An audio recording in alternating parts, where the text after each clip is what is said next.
तो मैंने सोचा 12 बजे तक पूरी होगी, तो तरफ तरफ मौगी ने पूछी कोई ऐसी योजना पूर्वक आज हम नहीं आए और हम पहुंच गए ये बापू का आशीर्वाद। आपकी कथा का तो पुण्य है। पूज्य बापू हमारे लिए स्वयं एक तीर्थ है।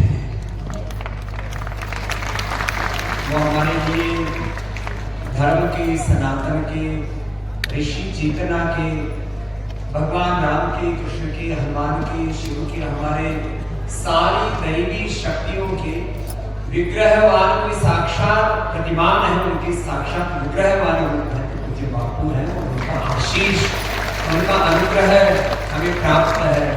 उनकी उपस्थिति मात्र ही हमारे लिए, उनका होना ही हमारे लिए बहुत बड़ा सौभाग्य है।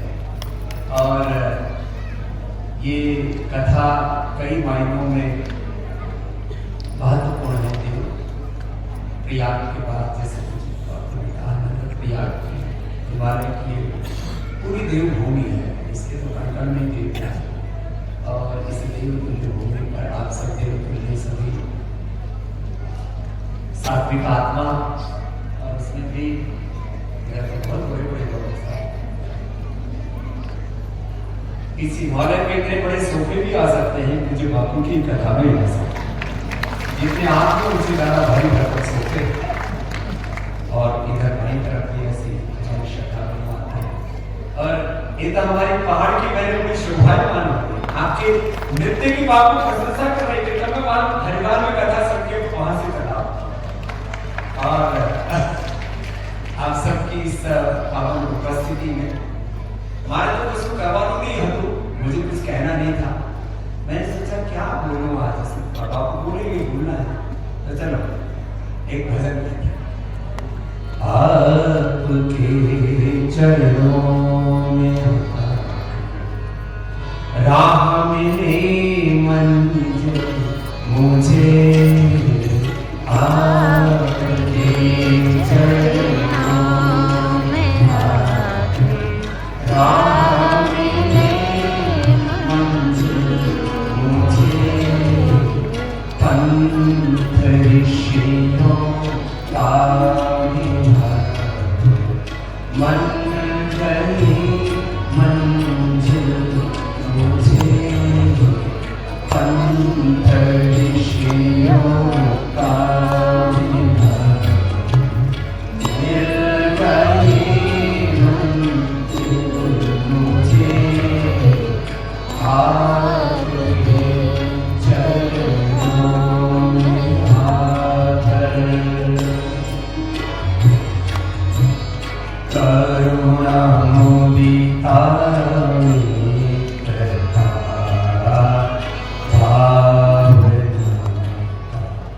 रस मिला, करुणा मुदिता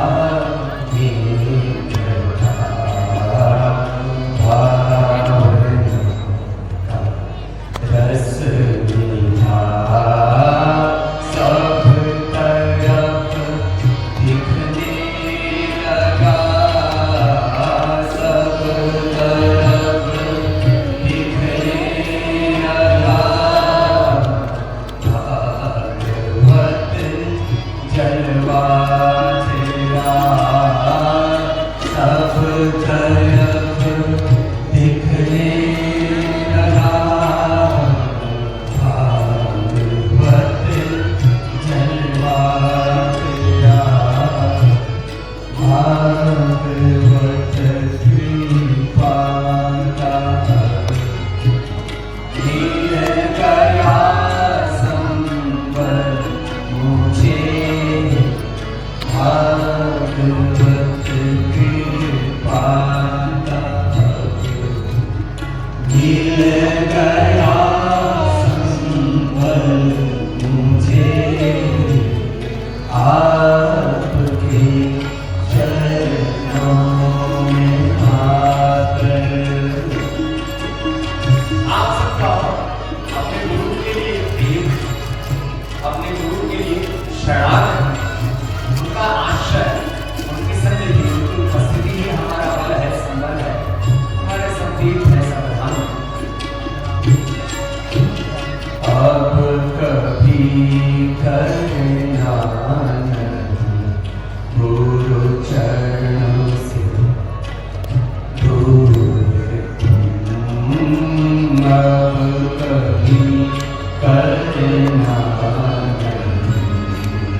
सकल संबंधों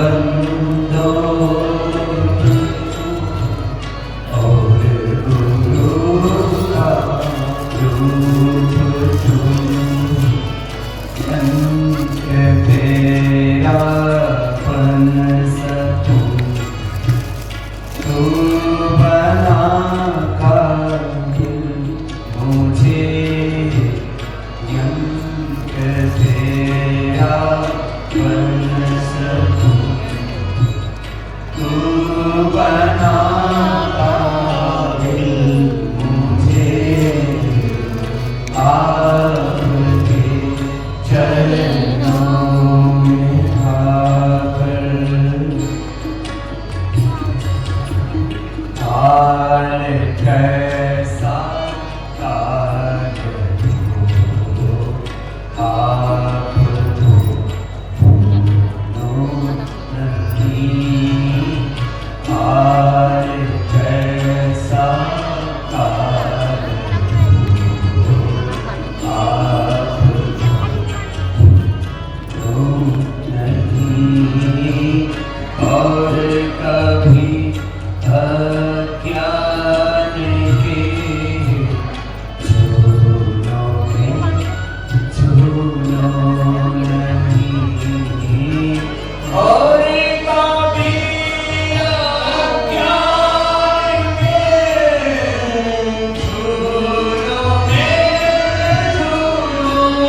नहीं सत्य करुणा प्रेम के जल सत्य करुणा प्रेम के जल तुम सागिर मेरे सत्य करुणा प्रेम जल में तू ही है साहिल मेरे आपके चरणों में आकर आपके चरणों में आकर राह मेरी मंजिल मुझे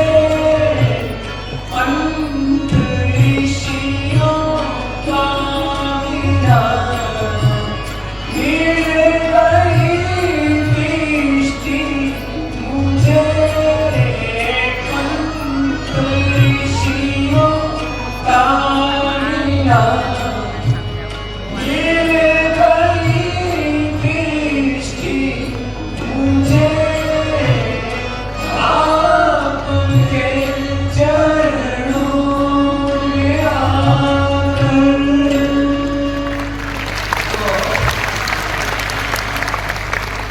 अपने बालक को बोले कभी कभी गाते हैं कभी हमारे गुरु के लिए जो हमारा प्रेम है ये हमारी बिटिया ने लिखा है देव प्रिया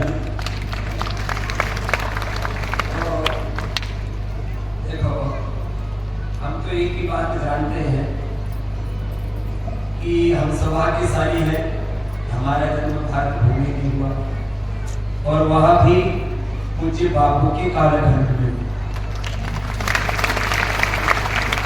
आपका हमें आशीष मिला निश्चय मिली आश्रय मिला ऐसी श्रद्धेय ब्रह्मनिष्ठ समर्थ गुरुओं की सन्निधि उनकी दृष्टि हम पर पड़ जाए इससे बड़ा जीवन का कोई पुण्य इससे बड़ा जीवन का कोई सौभाग्य इससे बड़ा कोई जीवन का ऐश्वर्य और इससे बड़े जीवन की कोई उपलब्धि हो बाकी पूज्य बापू जो हमें ज्ञान देते हैं जो हमें भक्ति देते हैं जो हमें सतपथ पर सनातन पथ पर आगे चलाते हैं ये तो सब इस शरणागति का बाइक प्रोडक्ट है आप जैसे महापुरुषों के चरणों से ही संभव नहीं तो ये पाकिस्तान उसमें 3 आतंकवादी हैं एक तो जाहिर तौर पर आतंकवादी दूसरी सेना भी आतंकवाद है और वहां के जो जिहादी नेता हैं वो पॉलिटिकल टेररिस्टों से कम नहीं। ऐसे मुल्क का इस तरह की पूरा होती पर सीज फायर के लिए राजी हो जाना ये भी कोई छोटी उपलब्धि नहीं। उनको निहत्थे और उनकी ऐसी माँ बहन बेटियों का सिंदूर छीन लेना जिसके अभी किसी के 3 दिन पहले, किसी के 5-6 दिन पहले शादी, वो एकदम जंगल में, हिमालय में जो हमारा स्वर्ग है, धरती माता का मुकुट है, माता उनकी सिंदूर छीन ली। लेकिन देखो ये भी हमारा सौभाग्य है। एक तरफ तो हमारे बापू जैसे परम कारुणिक हमें भगवान के विग्रहवान रूप मिले, दूसरा उन आतंकवादियों को जहां उनकी हुर्रे उनका बहुत इंतजार कर रहे हैं वहां जल्दी ठिकाने पहुंचाने वालों का भाप ही मिला, तो जल्दी पहुंच गए जहां उनका इंतजार कर रहे थे। तो कई लोगों को चिंता हो रही थी युद्ध कितने दिन चलेगा, तो वो भी आज समापन हो गया। कल एक बार थोड़ी छेड़छाड़ की थी, समझौते के बावजूद छेड़छाड़ तो शुरू से ही करता था। तो देखो ये कथा का एक पुण्य राष्ट्र को भी मिल गया। ये देखो ये जो नास्तिक लोग हैं इनके दिमाग और किधर चलते हैं।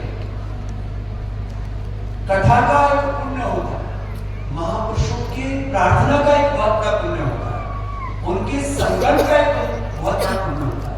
पूरा अध्यात्म तो संकल्प से ही चलता है। गुरु दिव्य संकल्प पूर्वक हम पर दृष्टि ही डाल देते। ये पूज्य बापू कोई ऐसे औपचारिकता नहीं करते, कोई तंत्र मंत्र नहीं करते, जब कथा करते तो ऐसे दृष्टि डालते। तो बापू की ऐसे दृष्टि डालना ही हमारे मानव उद्धार का बहुत बड़ा आशीर्वाद है। ऐसे बापू का आश्रय हम सबको मिला है और बस गुरु की कृपा, गुरु का आशीर्वाद बनी रहे। आज विश्राम पा रही है और इस विश्राम पर हमको भी पूज्य बापू का साहित्य, उनकी सन्निकटता, उनका आश्रय, उनकी शरणागति होने का सौभाग्य बापू ने प्रदान किया। उनके अनुग्रह के लिए हम अभिभूत हैं, जैसे कि आपने हमको स्वीकार किया है अपने चरणों में। और आप सब कितने दूर दूर से, पूरे देश भर से, और उसको मुझे लगता है इसमें हरारे भी होंगे, कितने सब भक्ति पूर्वक यहाँ पर आए। और क्योंकि हम उत्तराखंड के रहवासी हैं, तो हमारी जन्मभूमि यद्यपि हरियाणा की छोटी सी गांव में है, लेकिन हमारी आध्यात्मिक जन्मभूमि गंगोत्री है और हमारी कर्मभूमि हरिद्वार है। और बाकी तो पूरा हिमालय हमारा है, पूरा देवस्थान हमारा है। हम तो इस भारत भूमि, पुण्य भूमि की इसकी धूल की कण हमें मिलते हैं और वो हमारे वो रज हमको मिला है। इससे बड़ा और जीवन का सौभाग्य क्या हो सकता है। बापू आपका ऐसी आश्रय, आपकी समृद्धि, आपका आशीर्वाद मुझ सहित सब पर बना रहे। खाली यहाँ जो पंडाल में बैठे होने की बात नहीं कर रहा, पूज्य बापू ने 60 वर्षों से, लगभग 60 वर्षों से हमको राम कथा के माध्यम से ये पूरा सनातन का रसपान कराया है। ऋषियों की ज्ञान का, उनकी भक्ति का, सत्य का, प्रेम का, करुणा का इतना आनंद हमको कराया है। और अभी भी मैं तो लगभग 33 साल पहले बापू को देखा था। बापू आप वैसे को वैसे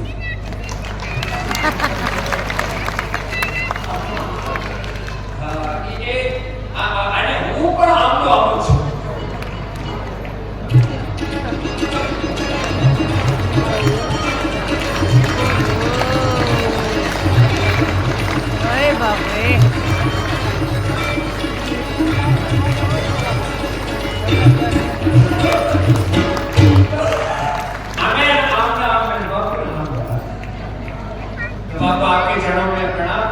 बस थोड़ा पेट हमारा सत्वा